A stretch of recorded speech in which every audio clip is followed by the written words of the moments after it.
2 മാസത്തേക്ക് മക്കത്തേക്ക് ഡ്രൈവറായിട്ട് വരാനും അതുപോലെ ടെക്നീഷ്യന്മാരായിട്ട് വരാനും താല്പര്യമുള്ള ആളുകൾക്ക് കോൺടാക്ട് ചെയ്യുന്നതാണ്. നമ്മളെ കമ്പനി തന്നെയാണ്, ഹാഫിൽ ട്രാൻസ്പോർട്ടേഷൻ കമ്പനി.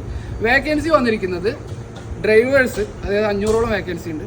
മെക്കാനിക് ടെക്നീഷ്യന്മാരുള്ള മെക്കാനിക്, ഇലക്ട്രീഷ്യൻ, ടെൻഡർ, പെയിൻറ്റർ, ആ കാറ്റഗറിയിലേക്ക് എല്ലാണ്ട് 2 മാസത്തെ വർക്കാണ്.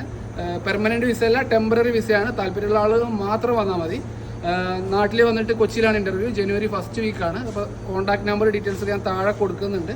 അപ്പോൾ എൻ്റെ പുറകെ കാണുന്ന ഈ വണ്ടികളുണ്ട്. ഈ വണ്ടികളൊക്കെയാണ് ഹജ്ജിൻ്റെ സമയത്ത് നമുക്ക് ഇവിടെ ഓടിക്കാനുള്ളത്. ഏകദേശം 4000 ബസ്സുകളോളം നമ്മൾ ഹജ്ജിന് ഉള്ളതാണ്. ഇന്ത്യയിൽ നിന്നല്ലാണ്ട് പുറത്തുനിന്ന് രാജ്യത്തു നിന്നും വേറെ ഡ്രൈവർമാരും കാര്യങ്ങളൊക്കെ ഉണ്ടാവും. അപ്പോൾ താല്പര്യമുള്ള ആളുകൾക്ക് കോൺടാക്ട് ചെയ്യാവുന്നതാണ്.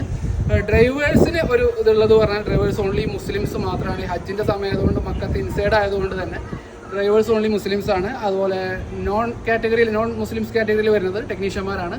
മെക്കാനിക്കൽ, ഇലക്ട്രീഷ്യൻ, ടെൻഡർ, പെയിൻറ്റർ, അവർക്കൊക്കെ അതിലേക്ക് അപ്ലൈ ചെയ്യാവുന്നതാണ്. അപ്പോൾ നമ്പർ ഡീറ്റെയിൽസ് എല്ലാം താഴെ കൊടുക്കുന്നുണ്ട്.